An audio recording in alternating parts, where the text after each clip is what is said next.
CBM. O lugar onde não se cala. Se discute.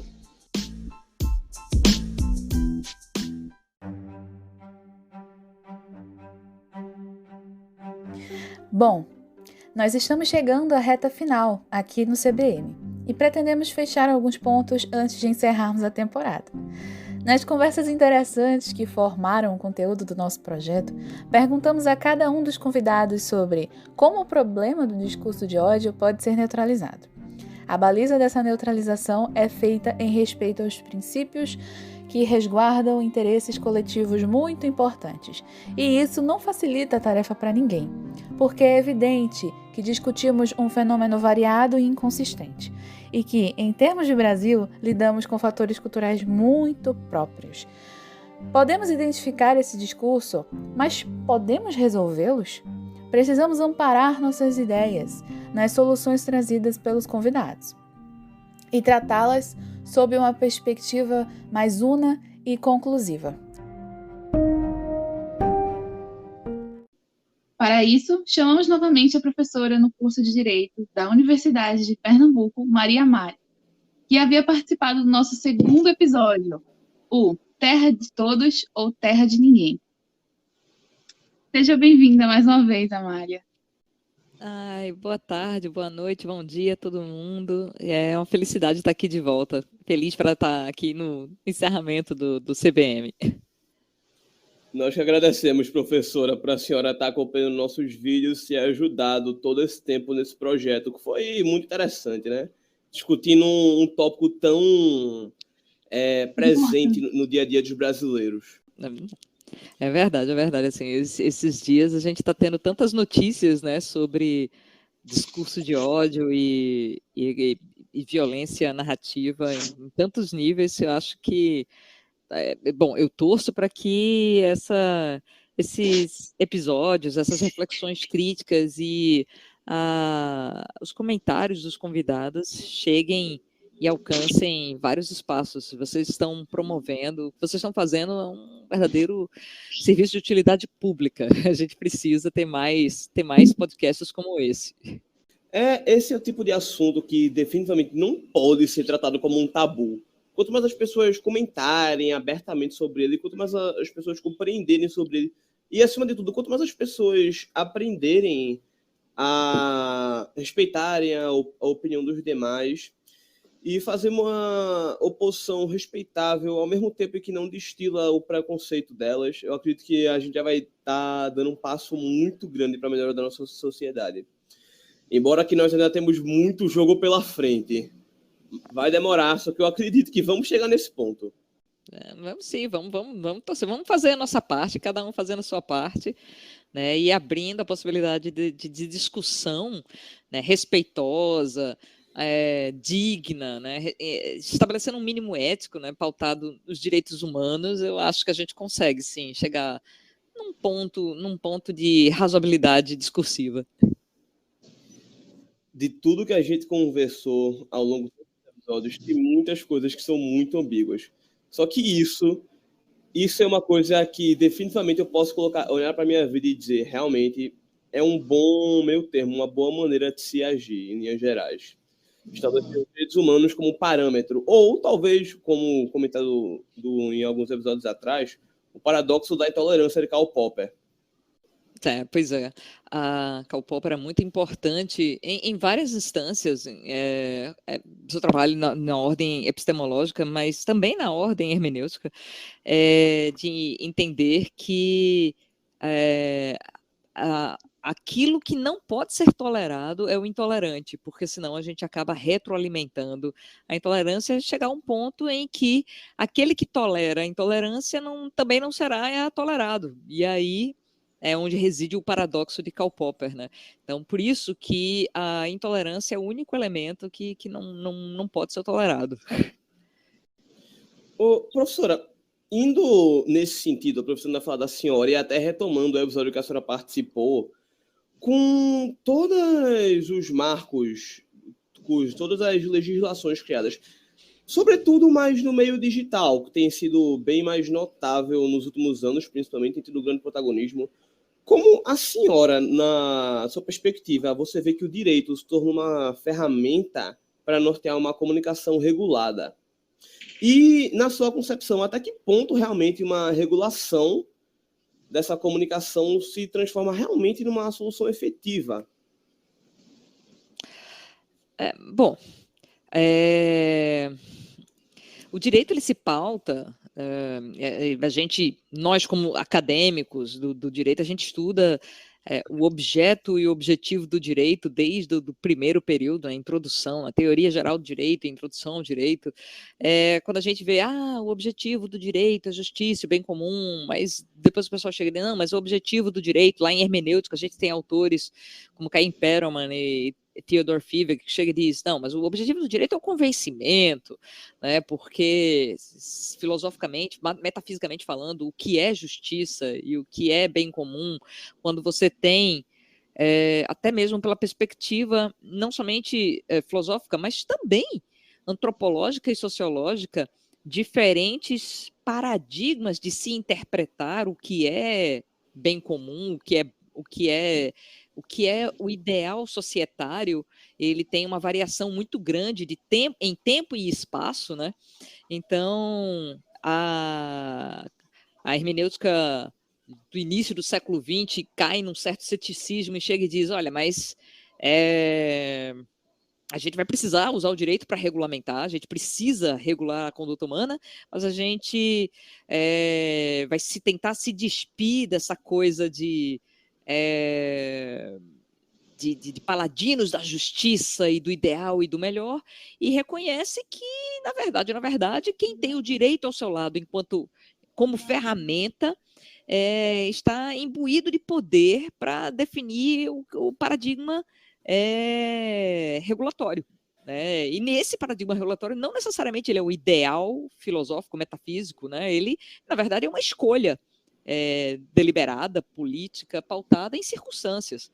E aí a gente tem um cenário tecnológico se formando dentro do possível que a ciência fornece, né? A gente tem avanço da ciência, avanço das tecnologias, avanço das comunicações, mas se por um lado a gente tem a liberdade de poder fazer aquilo que a ciência e a tecnologia nos permite, por outro lado, a gente tem que colocar limites, não é porque a gente pode fazer uma coisa que a gente pode no sentido de potência mesmo, no sentido de conseguir fazer uma coisa, que a gente deve fazer essa coisa, no sentido ético, né? No sentido de escolha dentro da própria liberdade. E aí a gente está vivendo hoje vários exemplos cotidianos da onde é que reside o limite jurídico disso. Por exemplo, nas comunicações, né, diferentes ideais democráticos colocam, por exemplo, diferentes intervenções comunicacionais em termos de liberdade, em termos de garantia de direito de resposta, em termos de informação. E até mesmo definições mais rudimentares, como, por exemplo, o que é público e o que é privado. Né? A comunicação pública deve ser a mesma do que a comunicação privada? Será que é isso mesmo? Quando a gente fala que a comunicação é pública, ela tem o atendimento ao interesse de uma demanda pública, de uma demanda coletiva. Então, ela não pode se pautar em valores privados ou de determinados grupos específicos, desconsiderando o coletivo. Então, como é que a comunicação vai ser difundida? Então, por exemplo, a comunicação pública, via de regra, se pauta na ideia da transparência, da publicidade, né? Quando a comunicação de um Estado em relação aos seus cidadãos. Né? Por outro lado, o direito, as liberdades comunicacionais, elas, como a gente já discutiu, inclusive já conversou anteriormente, elas não são absolutas. Né? As liberdades comunicacionais, elas têm limites, elas devem ser limitadas. Não existe direito esse que seja absoluto. Não é porque eu estou num espaço democrático em que meu direito de pensamento, de fala, de expressão existe e é preservado, inclusive pela ordem constitucional, que eu posso falar livremente no espaço público, no espaço coletivo, o que eu quiser, porque ele vai acabar afetando não somente direitos de terceiros, como a própria ordem jurídica, o próprio conceito do objeto do direito, né, do objetivo do direito, que vai resvalar naquela concepção inicial de justiça e bem comum. Né, do tipo, poxa, eu vou falar, eu vou me expressar, e isso vai ter consequências sobre o outro. E que consequências são essas? Se as consequências forem danosas, se forem excludentes, se forem consequências que afetem os princípios da ordem democrática, essa comunicação ela vai ter que ser limitada. E aí é onde entra a questão da regulamentação do direito. Né? O direito ele regula em certa ordem, regula limitando. Né? Então, esse é o grande jogo, né, de valores, de princípios, e se pauta muito no próprio conceito de democracia. Que paradigma democrático estamos seguindo? Né? Um paradigma democrático mais liberal, que vai se pautar mais na garantia das liberdades individuais, ele vai dizer, olha, a gente vai limitar o mínimo possível as liberdades individuais. Mas existem diversos tipos de democracia, uma democracia pautada na informação, na livre informação e na deliberação esclarecida. Então, a gente vai precisar de máxima informação. Mas uma democracia... a democracia traz outros valores, outros conceitos, como, por exemplo, o próprio conceito de accountability, o conceito de responsividade. Bom, você pode ter a sua liberdade garantida, mas pode ter certeza também que a sua ação e a sua escolha comunicacional vai ter consequências responsivas ao direito e, portanto, você deve ser responsável, não somente no sentido social da coisa, de ser responsável, de ser sustentável, mas no sentido jurídico também, de arcar com as consequências de ordem jurídica, né? Civis, administrativas e penais sobre isso. Professora, tem muita coisa que eu achei interessante no seu comentário, só que um ponto em específico chamou muito a minha atenção, que foi essa questão que o direito atua, sobretudo, para regular justamente esses excessos, muitas vezes, com um mínimo de intervenção na nossa vida. E eu achei muito notório o exemplo justamente da liberdade, que tu percebe nos últimos anos, que tem sido usada não só no Brasil, mas como no mundo todo, de maneira muito errônea. Quase como se fosse uma carta branca para dizer eu posso falar e agir como bem entender. E que não vai ter nenhuma repercussão na minha vida. Eu sinto muito isso sempre que eu vejo no noticiário as notícias do nosso país e do mundo como um todo. Acredito que nós demos um grande passo para nisso daí, que estamos caminhando, embora a passos muito lentos, mas eu acredito que isso vai muito mais de uma falha comunicativa, que a pessoa não consegue se exprimir eficientemente e de resolver as suas diferenças de uma maneira mais amistosa, em que consiga respeitar o próximo. E nesse sentido, entra o que a gente estava conversando aqui, antes dessa entrevista, que é justamente a CNV, que eu queria que a senhora comentasse um pouco como da CNV como uma forma de comunicação que busque conciliar e arbitrar essas nossas relações no nosso país, principalmente num tempo tão polarizado. A senhora, até onde você acha que a CNV é realmente efetiva nesse contexto? Olha, é uma ótima pergunta, porque você começa falando dos excessos, né? E, novamente, excessos, eles precisam ser definidos conforme determinado paradigma jurídico. Esse paradigma a gente pode identificar dentro do contexto sociológico, jurisdicional que ele está inserido, né? Quais são as leis que proíbem ou permitem ou facultam determinadas comunicações em termos de forma, em termos de tempo e espaço, como, por exemplo, em período eleitoral, você só pode comunicar a respeito da pauta política de determinado candidato até 24 horas antes do dia da eleição. Depois disso, não pode mais. É uma limitação comunicacional, né, que se regula a partir do tempo e do espaço. Em termos de conteúdo, né, quando a gente pode, por exemplo, a gente pode falar livremente, mas a gente não pode, dentro do nosso conteúdo expresso, ensejar expressões discriminatórias, ideias que promovam o ódio ou incitação de crimes. Então, temos tema, conteúdo, temos forma, temos tempo e espaço. E aí você fala, eu gostei muito você fala que poxa, mas tem-se a sensação de que não há repercussão do que eu digo. Quando as pessoas acabam sendo violentas no seu discurso, eu acho que, e por vezes, elas podem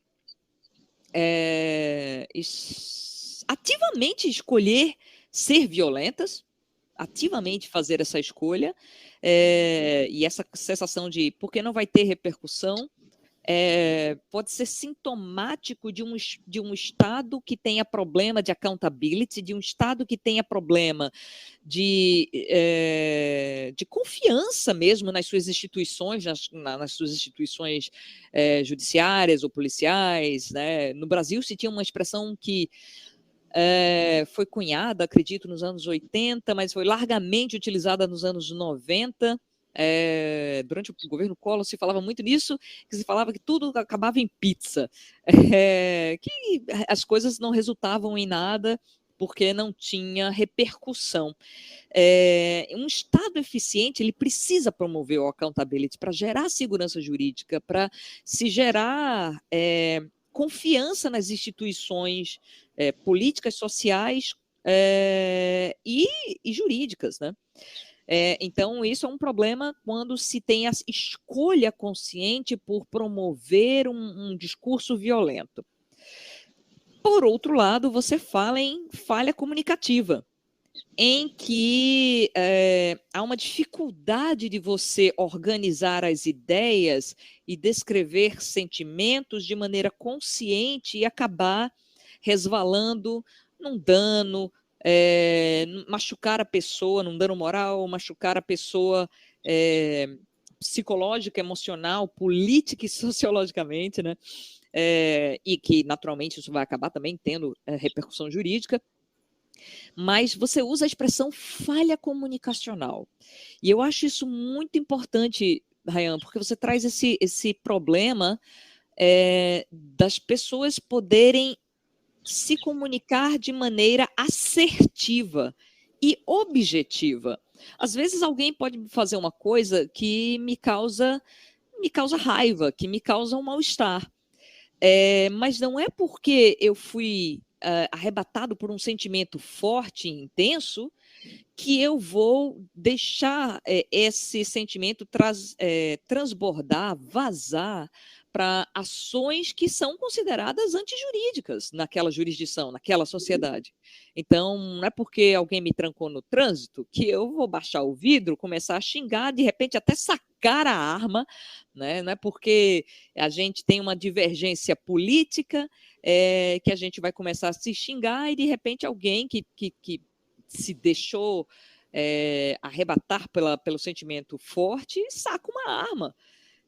Isso é uma coisa muito severa, né? E eu estou falando de expressões bastante drasticamente violentas, mas a comunicação ela pode assumir posturas mais sutis e a violência ainda está presente. Então,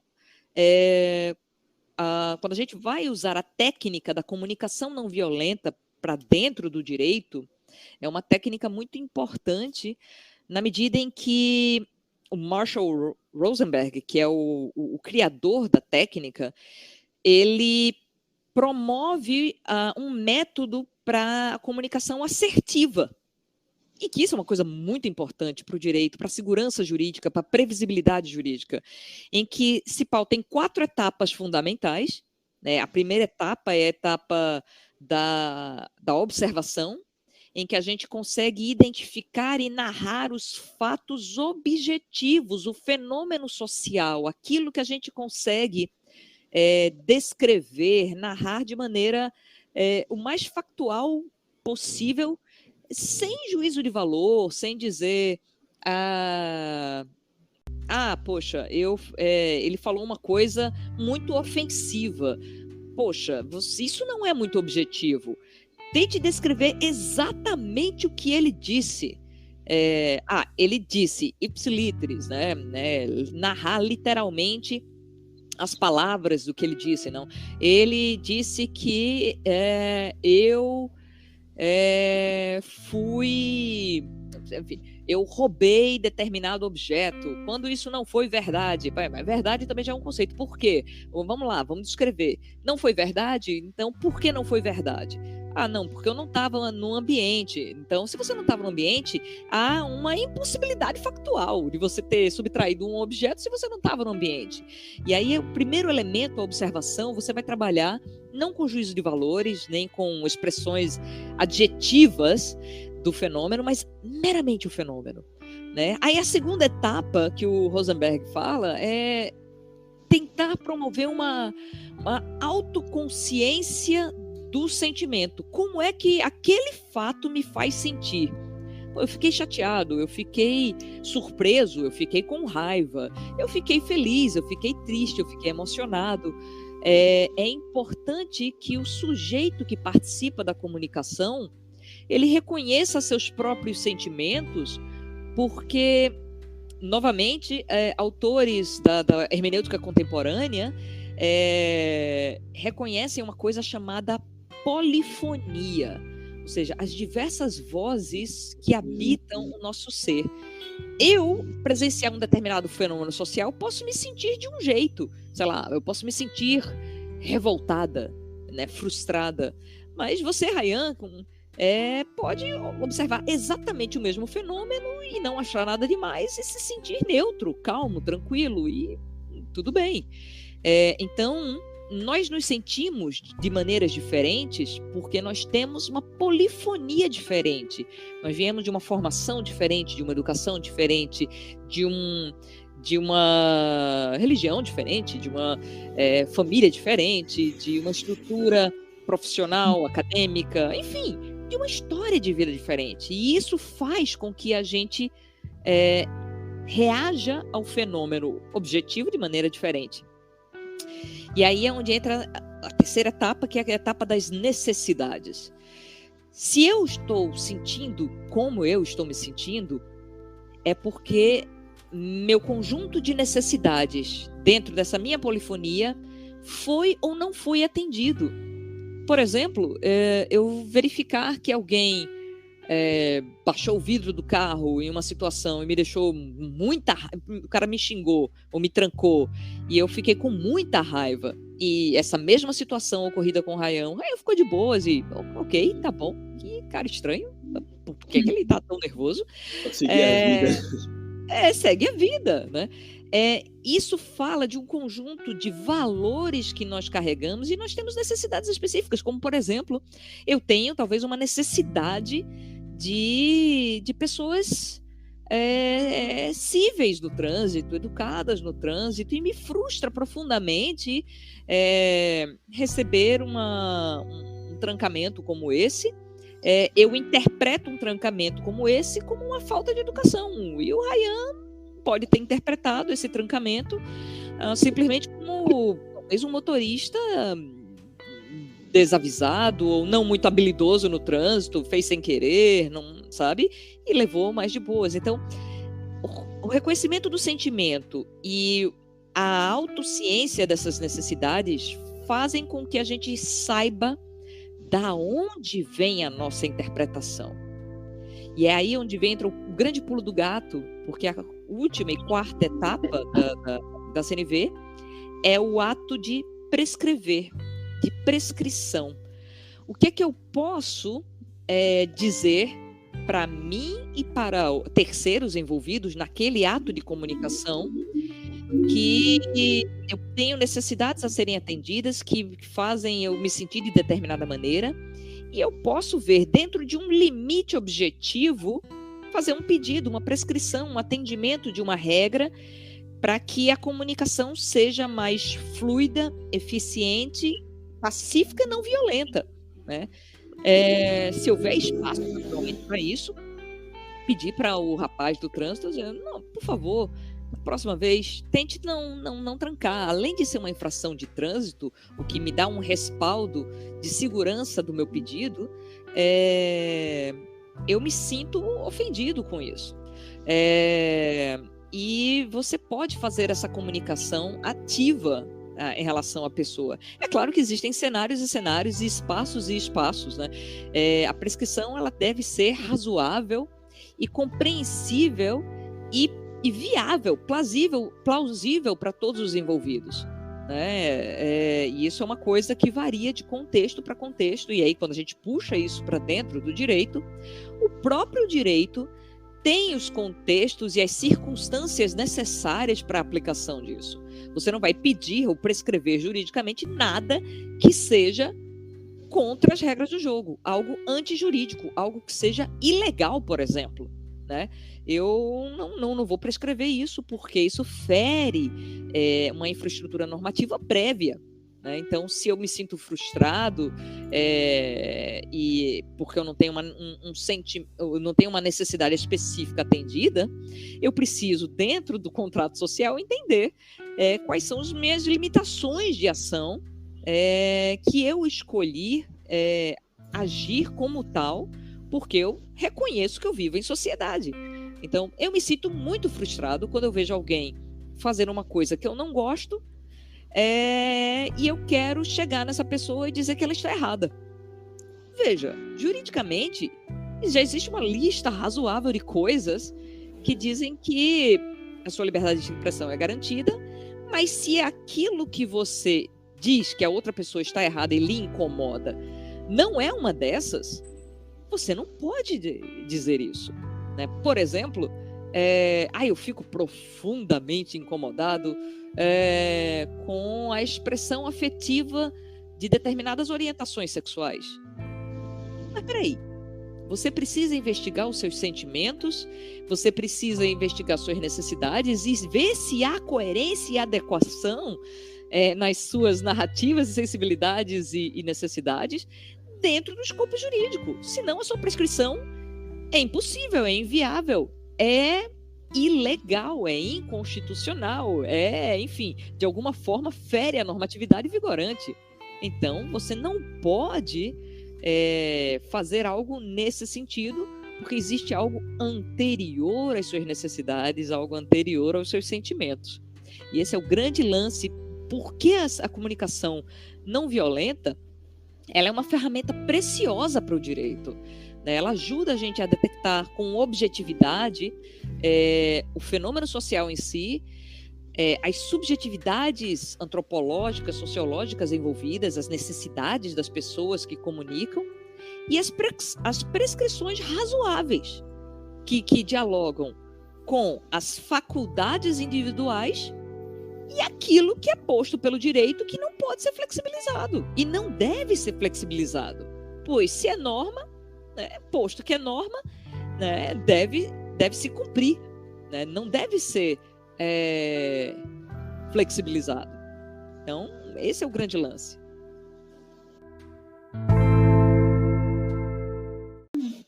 A necessidade de regulação institucional do discurso, né?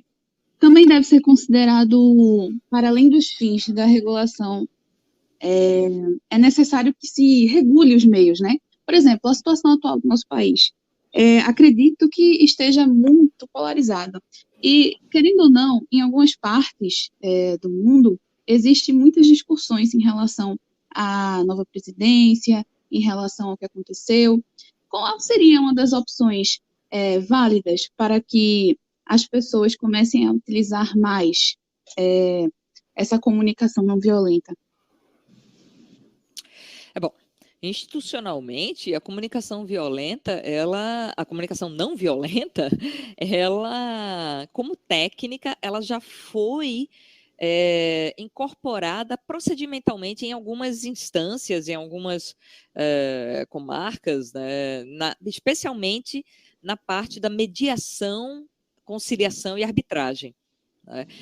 Como várias técnicas alternativas vêm sido empregadas, né, pelo judiciário, na tentativa de otimizar os resultados jurídicos para além da mera aplicação direta da lei, né, mas trazendo a possibilidade de empoderar as partes envolvidas, né, no reconhecimento da legitimidade dos seus sentimentos, no reconhecimento de demandas e necessidades não atendidas, no reconhecimento preciso, acurado do fenômeno social e facilitando, assim, a aplicação subsuntiva da própria lei e da prescrição que as próprias partes podem definir contratualmente, na medida em que existe uma margem de faculdade a ser desenvolvida aí, mas essa margem de faculdade, né, naquela lógica do brocardo jurídico, né, aquilo que não é obrigatório ou proibido pelo direito, ele é permitido ao indivíduo, né?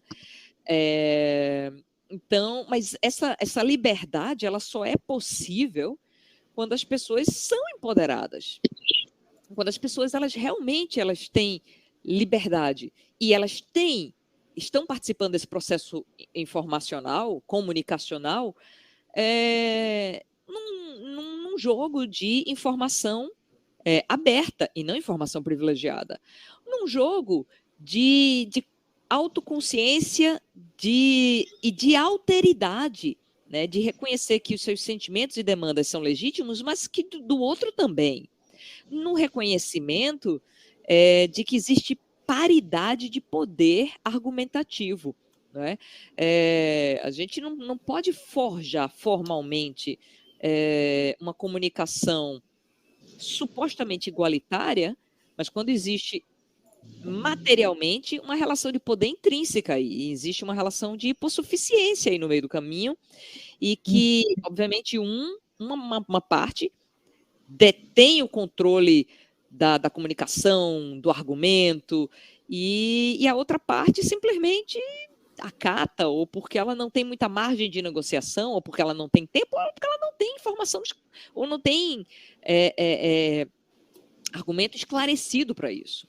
Termina por não ser uma negociação realmente justa na prática, infelizmente. Exato. E aí a gente chega, e isso, a gente está saindo aqui da discussão do âmbito entre pessoas naturais, pessoas físicas que tem uma lide aí no meio, né, que tem uma briga aí no meio, que pretendem chegar a um resultado que seja suficiente para ambas as partes. A gente tem uma série de interpretações aí que a gente precisa se livrar de amarras, como, por exemplo, entrar num processo judicial querendo ganhar, e a outra parte é o inimigo. Eu preciso vencer.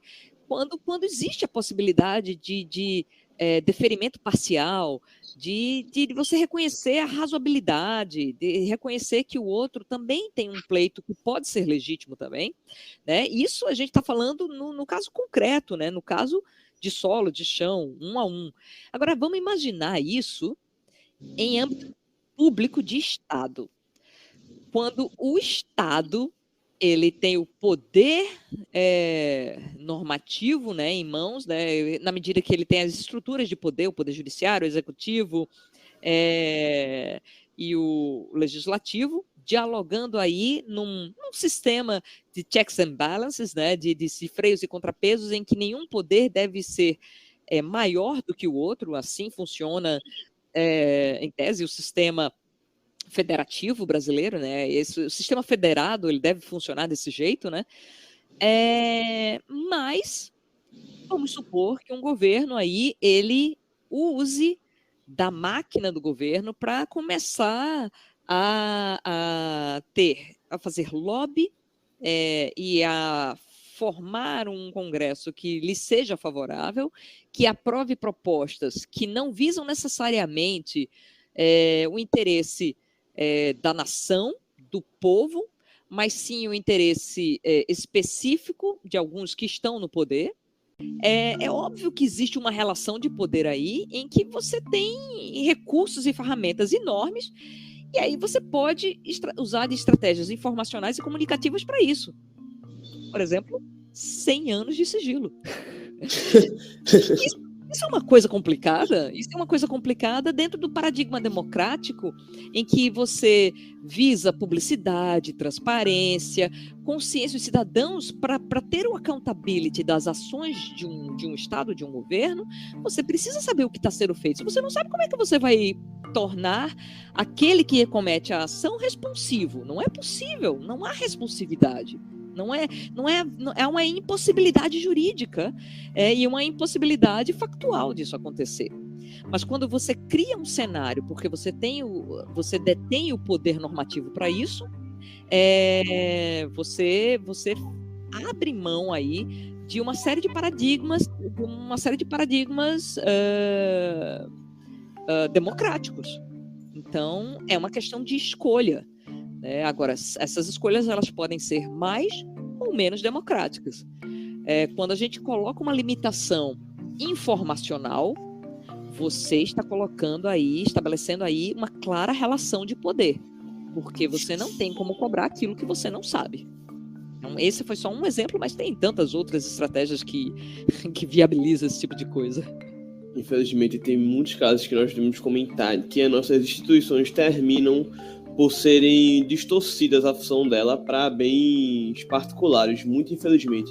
O que deveriam ser órgãos de Estado terminam sendo corroídos, normalmente por dentro.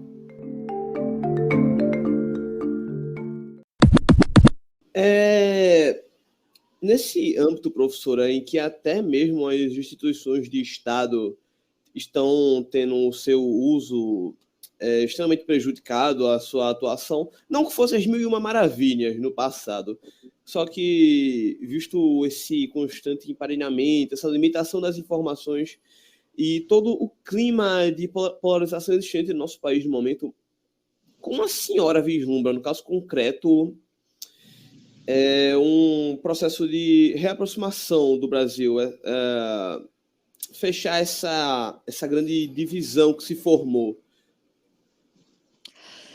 Essa vai ser uma tarefa... Bom, eu não sei nem se dá para dizer uma tarefa de alguma entidade específica. Eu acho que todos devem contribuir para essa tarefa de reaproximação, de abertura, de diálogo saudável, respeitoso, sustentável. Não é uma tarefa de um governo único, de um Estado único, é uma tarefa de todos. E isso é uma coisa, novamente, o CNV pode contribuir para isso, na medida que a gente pode identificar com clareza o que é feito e o que é dito, e os sentimentos que o que é feito e o que é dito promovem nas pessoas. Se promove esses sentimentos, é o reconhecimento de necessidades que são ou não atendidas, para daí a gente poder dizer, ok, se você tem uma necessidade disso, vamos tentar prescrever ações que auxiliem o atendimento dessas demandas, dessas necessidades, de maneira razoável, de maneira sustentável, respeitosa. E aí, talvez seja um dos limites do CNV, da identificação, do uso do CNV, porque é uma ferramenta incrível, é uma ferramenta maravilhosa, mas não é a panaceia, né, para todas as coisas, todas as doenças comunicacionais. Ele é uma Tem seus ferramenta... limites, né? É muito bom, mas não vai ser um milagre. Não, porque existe aí subjetividades, existem traumas, existe cultura, existe interpretações, né? Alguém pode executar algo, uma ação fazer um comentário e para uns ser considerado violento e para outros não. E aí a definição do que é violência e a definição do que é agressão, isso tudo se pauta em cultura. Então, e isso é uma limitação, né? Mas o que CNV pode ajudar é justamente na questão do reconhecimento objetivo das falas, porque o direito precisa dessa segurança jurídica, das ações, das falas, e dizer, isso pode ser enquadrado nesse cenário, isso é enquadrado naquele cenário, e isso é possível, isso não é possível. Agora, na hora da prática, né, do cotidiano, do dia a dia, existem algumas coisas que, aliado à CNV, pode contribuir para essa aproximação das pessoas. Né? Uma delas está no fato de você reconhecer a legitimidade do outro a partir do próprio conceito de alteridade. O outro é um ser livre e que tem sentimentos e que tem necessidades que podem ser diferentes da sua, mas que são igualmente legítimos. Oi. Não, eu tinha travado um pouco, perdão. Perdão. Mas, bom, a gente conversava sobre alteridade. Então, a alteridade está justamente no reconhecimento do outro, né? Então, quando a gente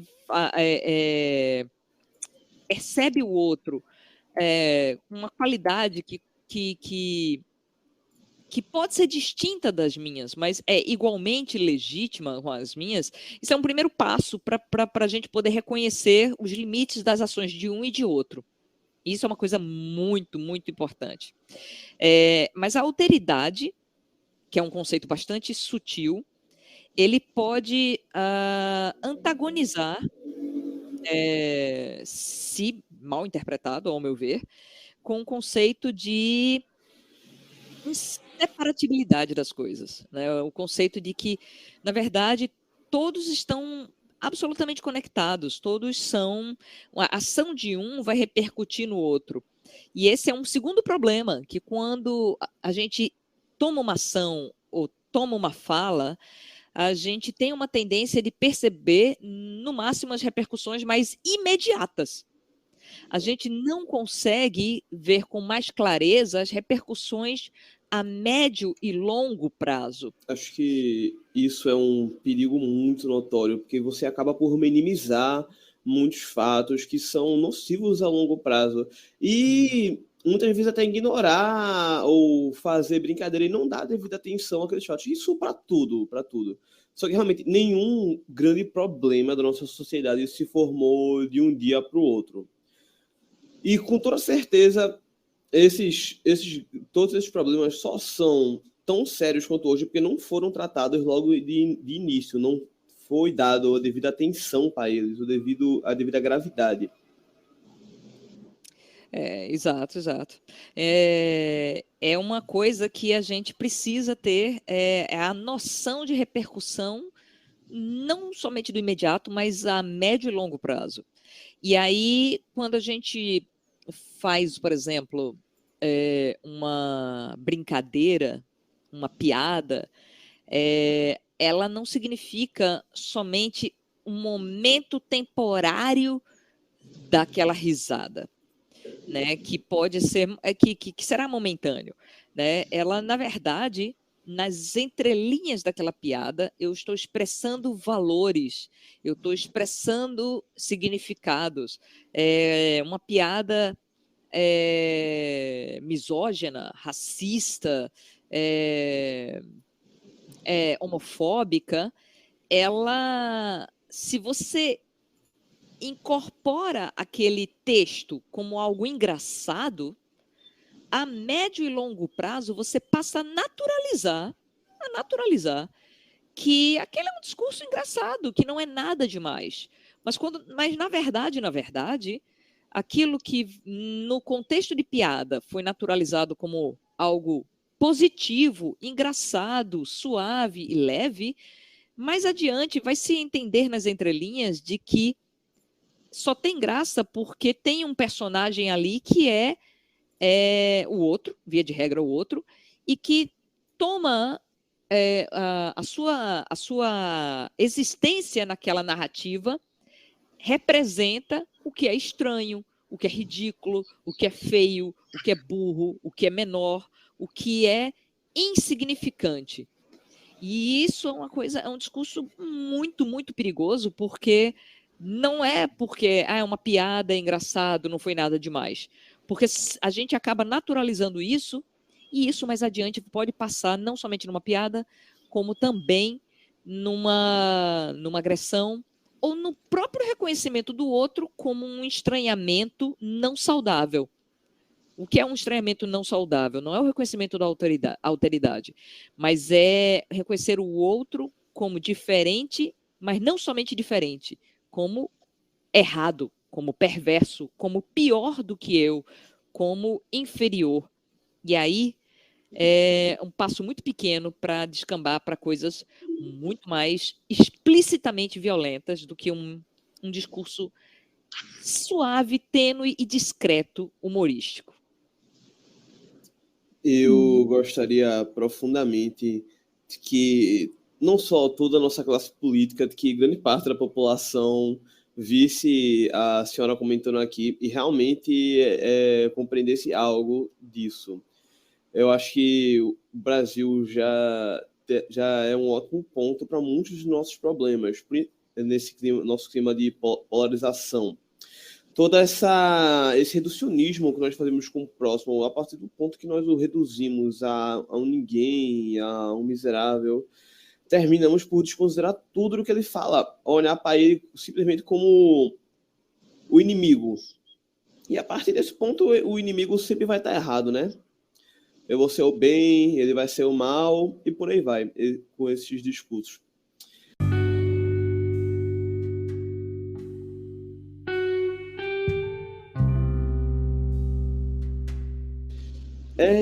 Professora, a senhora tem mais alguma coisa a acrescentar? Tem mais algum ponto a comentar?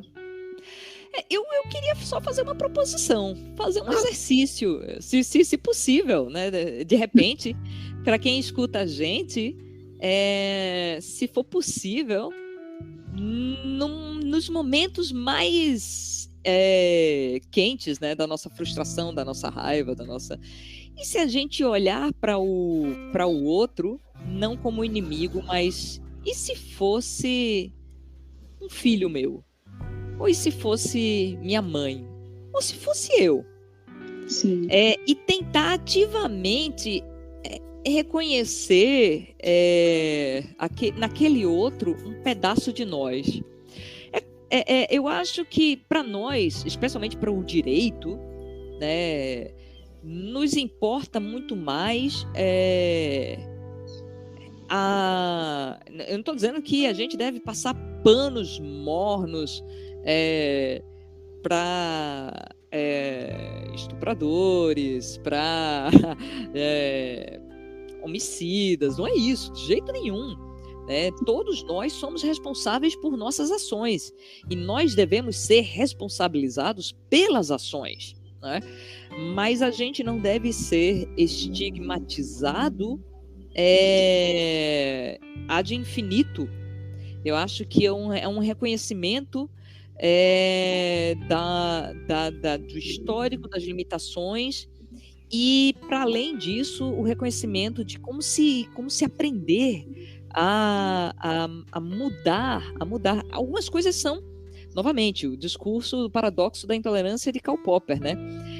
Não se deve tolerar o intolerável, né? É óbvio, mas estamos falando aqui não estamos falando de erros, não estamos falando de crime, nós estamos falando de pessoas, né? Então, quando a gente fala aqui em ser responsivo, de ser empático, não estamos falando aqui de cenários de crime, estamos falando aqui de cenários de reconhecimento de identidades do outro. Estamos falando de pessoas de religiões diferentes, estamos falando de pessoas de diversidade étnica, estamos falando de pessoas numa pluralidade de orientações, de afetos e de identidades. Estamos falando de pessoas, não estamos falando aqui daquilo que o direito já coloca como posto, que é antijurídico, que é crime, que deve ser rechaçado. Isso aí é óbvio, é simples e fácil. A dificuldade que nós temos aqui é de entender o outro como entidade possível para além de nós. Não estamos falando aqui de ser conivente com criminalidade, não é isso de jeito nenhum. Estamos falando aqui do reconhecimento de pessoas dentro das suas individualidades e das suas particularidades. É só para deixar claro. Então, em momentos como esse, em que objetivamente o fenômeno antijurídico ele deve ser rechaçado, tentar reconhecer no outro o que está acontecendo ali, e o que deve ser responsivo, deve ser responsabilizado, e o que deve ser compreendido. São duas coisas diferentes nesse cenário. Então, esse é um exercício super difícil, mas que o direito nos ajuda com isso. Um direito compassivo, um direito não violento, um direito que não que permite interpretações sociológicas, antropológicas amplas e passíveis de compreensão de diferentes culturas e de diferentes cenários. Esse eu acho que seria a grande moral que a gente poderia tentar imprimir num cenário como esse. Não é, pelo amor de Deus, é muito fácil hoje a gente tentar promover a comunicação não violenta e facilmente ter o nosso discurso mal interpretado, dizendo, estão querendo relativizar, né? Passar a mão na cabeça. De jeito nenhum. Esse não é o cenário, mas é um cenário de responsabilidades, de responsividade, mas que não é criminalizar identidades. Esse é o grande lance. Sim. Então, esse é o grande ponto daqui.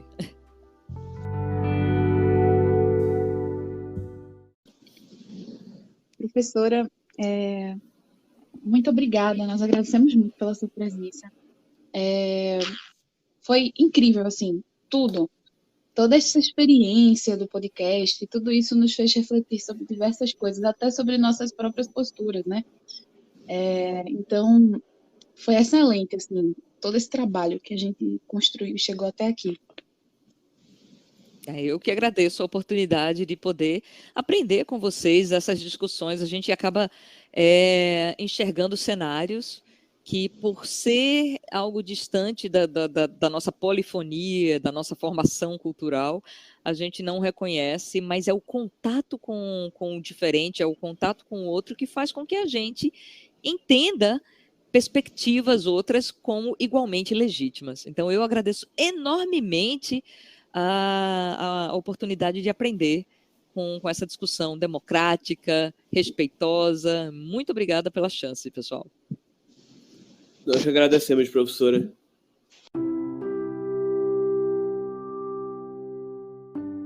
Chegando nessa matriz conclusiva, encerramos o que temos empreendido ao decorrer do projeto. Pelas entrevistas que disponibilizamos e nas diferentes abordagens consideradas. Acreditamos ter magiado bem nossas considerações sobre o discurso de ódio, da sua contextualização cibernética e dos parâmetros legislativos em função desse quadro, até as medições da intolerância em sua matriz histórica, psicológica e política. Vimos o discurso de ódio como uma resultante complexa e interseccional. Nesse sentido, o CBM acaba por concluir um quadro difícil de ser desenhado, respaldado nas inquietações com um ditado infantil que fundou nossos questionamentos.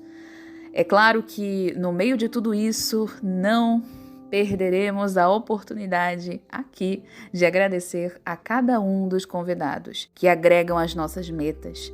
A participação de vocês foi indispensável ao conteúdo que acumulamos. Agradecemos também a nossa orientadora e colegas que fizeram o nosso projeto andar com as próprias pernas. E aos nossos ouvintes, claro, por consumirem o nosso conteúdo. Todos vocês fizeram parte da construção do projeto. E todos nós, eu, Elisa, Rayan, Amanda, Clara e Igor, todos nós da equipe CBM, temos muito a agradecer. Obrigada.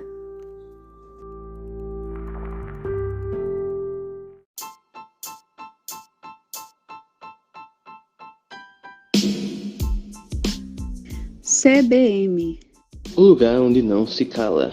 Se discute.